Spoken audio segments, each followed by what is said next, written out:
Greetings.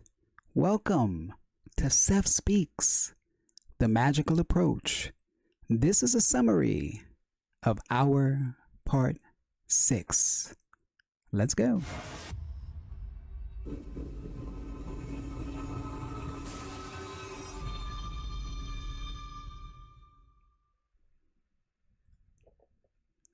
All right. Let's take it from the top. We're summarizing Seth Speaks, the magical approach, and this is our part 6. If you've not watched the original video, I'll link it in the description below. Let's get started. I've often heard it said that all other species preserve nature, while man seems to have a habit of destroying it. Here's the thing. Seth is really challenging this common belief. We often hear that humans are separate from nature, that we're somehow destructive. Think about how that idea shapes the way we view ourselves. We start to believe that we're the problem, right? Seth continues here. I've heard it said that other creatures behave with natural grace, save man. I've heard it said that all of nature is content unto itself, except for man, who is filled with discontent. This is something we tend to believe when we rely solely on rational thought. But here's the catch.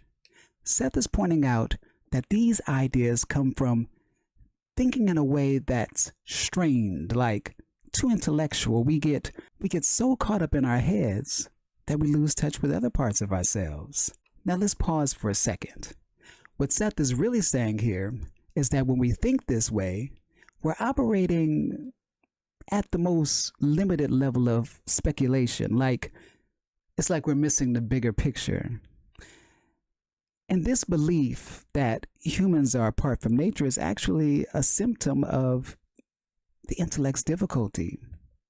You see, our culture has taught us to place the intellect on this pedestal, but in doing so, it ends up feeling isolated. Isolated from nature, isolated from the animals, isolated even from other parts of our own personality. So what happens? Well, science comes in and says that every other creature except man operates by blind instinct. It's sort of like we've deepened this divide between humans and animals, between intellect and nature, but here is the twist. Seth says, and stay with me on this, man's intellect is instinctive too. From the moment we are born, we start thinking automatically and magically. We can't help but use our intellect because it is a part of our natural makeup. It operates spontaneously, just like the instinct we see in animals. The thing is, though, we've been taught to disconnect our intellect from its source. And when that happens, it feels powerless. This is where a lot of us get stuck. We see the world and its problems like they're too big and like they cannot be solved. This is where a lot of us get stuck.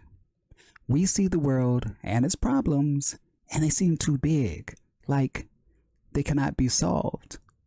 The intellect alone feels limited because it's cut off from deeper sources of knowledge.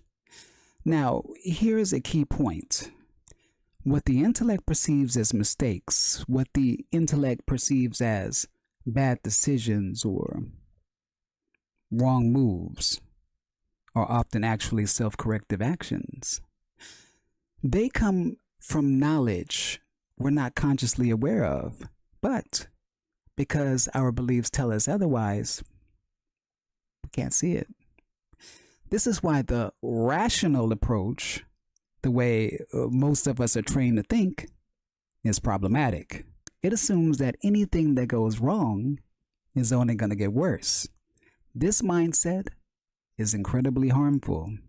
It runs completely counter to the principles of life, which are about growth, which are about healing, which are about self-correction.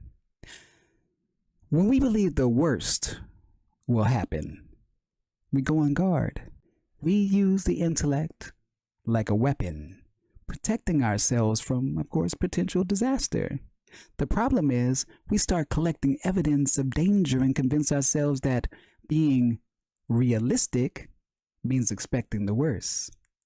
But if you realize that the intellect is a part of nature, a part of the natural, magical processes of life, then you don't have to strain it. You don't have to isolate it or force it into a position where it feels overwhelmed and powerless. The intellect is supported by the same magical energy that created life itself. So, when we rely too heavily on the rational approach, we start to feel threatened. We start to feel disconnected from our own bodies, our own thoughts, and of course, even nature. This division between the mental and the physical is nothing more than an illusion. You see, both are supported. Both are supported by the same natural, magical processes. Now let's talk about something important here. The magical approach. The magical approach takes for granted that the life of any individual will fulfill itself. That your environment and your personal growth are uniquely suited to work together. It is a natural process. It is the way life is supposed to be. Each of our cells, in fact, believes in a better tomorrow.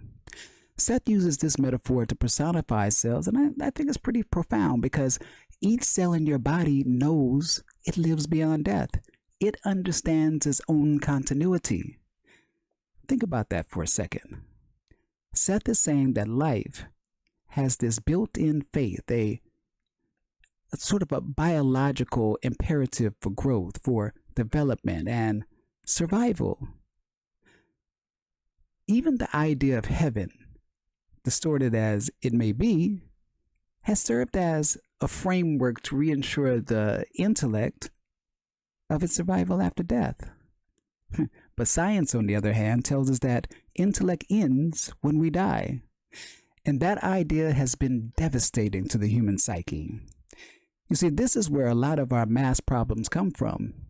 At a fundamental level, man is struggling with the fear of annihilation or of not surviving intellectually after death, taking it for granted that his assumptions are false because they are more false than true. The intellect, with all of its reasoning power, is the result of highly spontaneous, instinctive processes.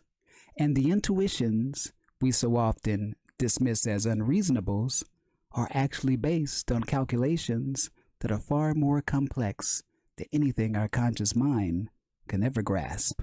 The magical approach recognizes this unity in the human experience. The magical approach sees humans as a part of nature, fulfilling their purpose just as animals do, whether or not we consciously understand it. So here's the takeaway. The magical approach takes for granted that every individual has a fulfilling future, even if death comes tomorrow. The magical approach trusts that growth and development happen naturally, without forcing anything. And if this weren't true, the world wouldn't even exist. Life would have never survived. This is the kind of atmosphere I want to build for you. The mindset that will help you understand and apply the magical approach in your own life. And that is the core of what Seth is teaching here. It is not about rejecting the intellect, no, but about reuniting it with the deeper, natural processes that guide all life. The more we trust in this magical process, the more we open ourselves to the fulfillment that life naturally offers us. And that marks the end of Seth Speaks, the magical approach. And this was our part 6 summary. What did you think about this particular summary? Please leave it in the comments below. And as always, thank you for watching. Thank you for listening. I am Tony Victory, a wolf uncaged. Thank you.